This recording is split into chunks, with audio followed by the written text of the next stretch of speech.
So today, Sledgehammer Games released a blog post going over everything we could expect inside Champions Hill. And there's a lot of stuff in here like perks, game features, weapons, equipment, and just a ton of crazy things that I just didn't expect to see from Champions Hill as a whole. And I have read a little bit, not all the way through, because I had to stop myself and say, hey, I gotta record a video on this. And because of that, I did see there are some very nice things, which is something I needed to hear because recently with the rumors going around and even things we know that are coming back for this multiplayer, I was getting concerned. I mean, with tac sprint, the weird hip fire, or what they call it, blind fire shooting, and then doors, all that weird stuff that we know is coming back, I was kind of getting a little concerned, but those concerns are still there, but at least not all of them. Like, there's nothing good to look forward to here. But regardless, I'm gonna stop getting in the way here. Let's actually jump over to this blog post. So the first thing they say on this blog post is what to expect, and then they're just going over the Champions Hill Alpha is the first public technical test for Call of Duty Vanguard, blah blah blah blah blah, and they tell you that if anything doesn't feel right, feel free, and they encourage you to go to the official Sledgehammer Games Twitter account and let them know any of that feedback, which we may have to do based on some things that we think are going to be in the game. But regardless, now it gets into what we are going to see this weekend. The first thing they mentioned are the maps, and we already know these: Courtyard, Train Yard, Market, and Airstrip. We saw these in the Champions Hill, I guess, trailer. The next thing is something we also knew: Champions Hill will have two playlists, one for duos and trios, which is unfortunate. There's not a solos one there because I don't know if I have a duo or even a trio to go in through the entire weekend, so that's going to be something. But regardless, the next thing they go over is first something we already knew, that weapons are persistent through the matches. We already knew that.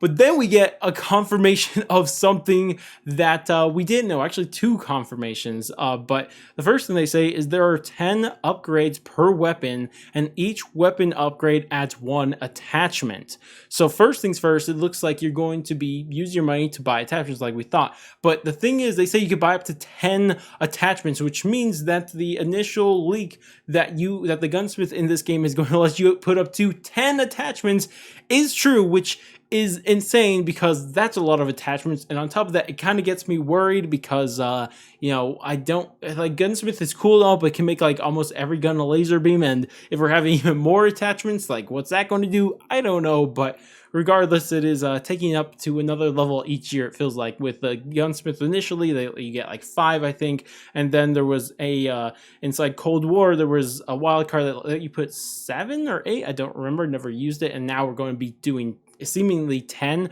Hopefully not from default. Hopefully that's going to be an upgrade too, but I guess we'll have to wait and see. But regardless, next thing they mentioned is the weapons you're going to initially spawn in with, because true, you can buy your guns and those are going to persist, but you don't have any money to start the game, so they just give you a random set, or I guess a set of 2. And what they say is that weapon sets will rotate. Both weapon set 1 and 2 will include ARs, LMGs, shotguns, and pistols. So of course they are. I mean, they just named all the different types except SMGs, which is something at least.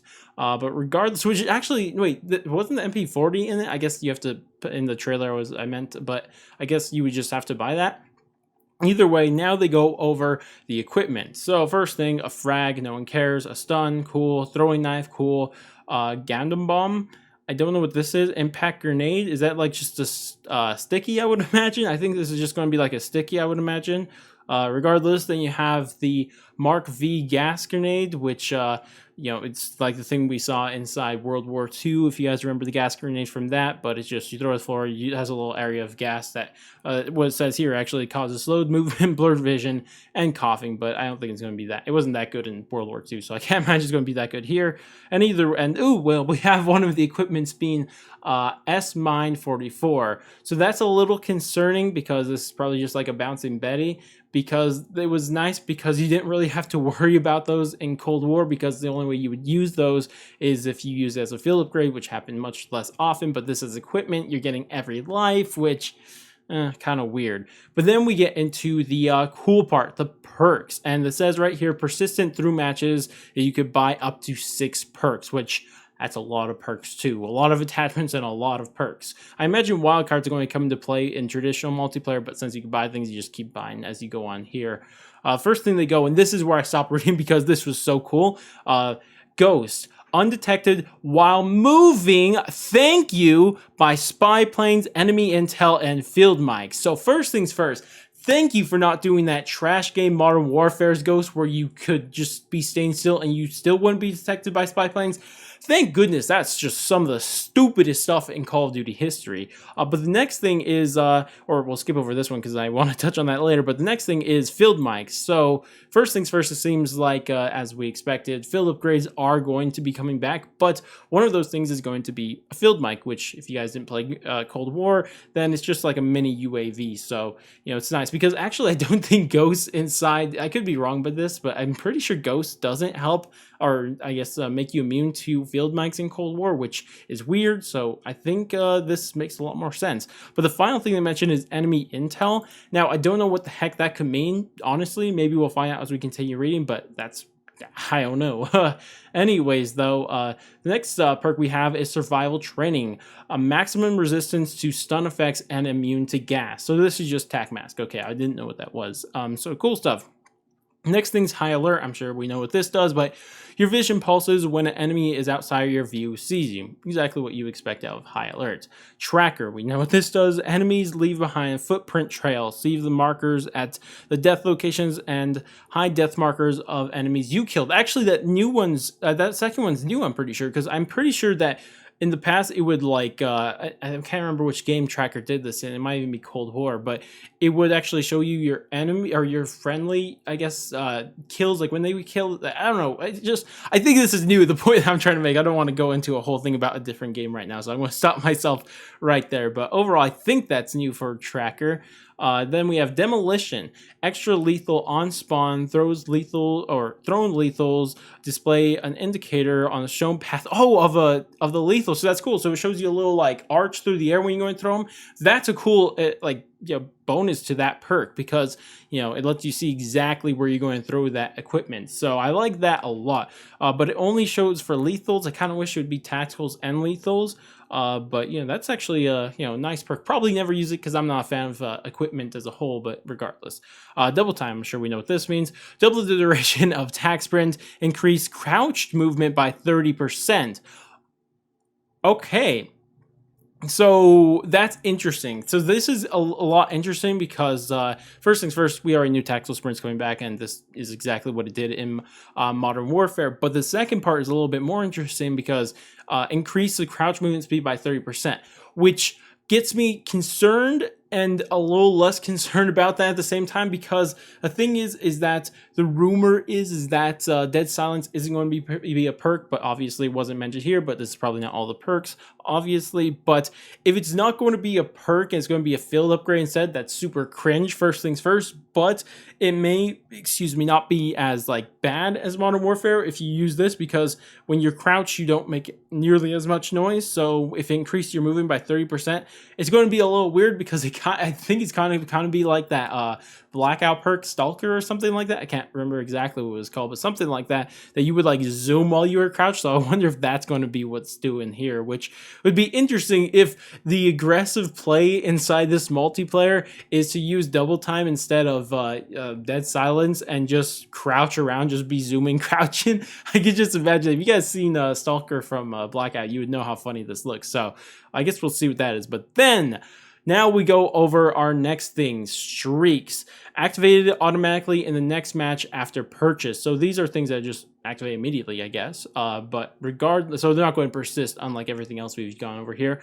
First things first, spy plane. Calls in a spy plane which can reveal enemies' locations on the mini-maps to allies. Can be shot down. Wait, what? Wait, the UAV can't be shot down? Thank goodness. I hate when people shoot down my UAV. I know the majority of the time it doesn't happen, but that's good. Huge thumbs up. I was sick of people shooting that thing down. So that's an interesting change. I mean, it's probably not fair if we're being honest, but I don't care. I hate when people shoot down my stuff. Either way, this is automatically activates next match. Then we have flame or not. Receive a flamethrower with unlimited fuel and protective suit. Both lost on death. This is automatically activates in the next match. That sounds OP. I mean, it has unlimited fuel and a protective suit. Does that mean you're protected from the flames, or do you have like extra health? Because if it's extra health, that sounds OP. I mean, with unlimited fuel and a protective suit that increases your health, that's armor or something like that.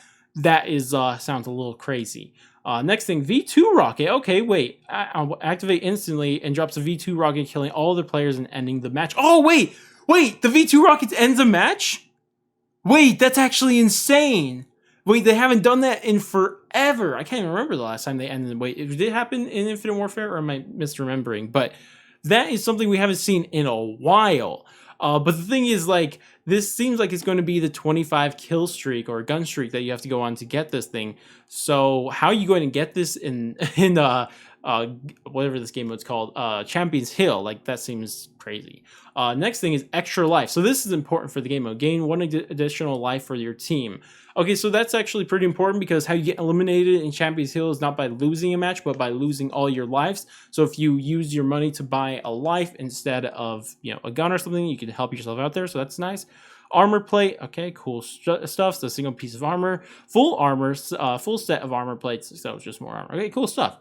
But regardless, that's pretty much it. And yeah, the last thing they mentioned is operators, but these are just the campaign characters: Arthur, Wade, Paulina, and Lucas.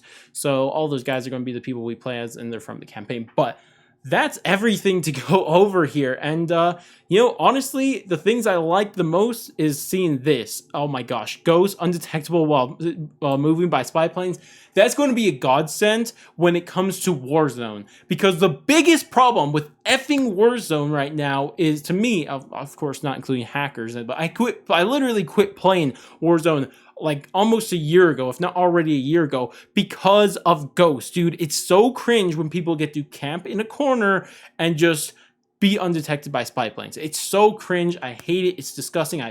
On that. So I'm glad that this has changed, but you know, either way, that's a good sign. Again, my concerns of Dead Silence not being a perk are still there, because this thing really makes me question, like, why would you need this ability if you just had Dead Silence?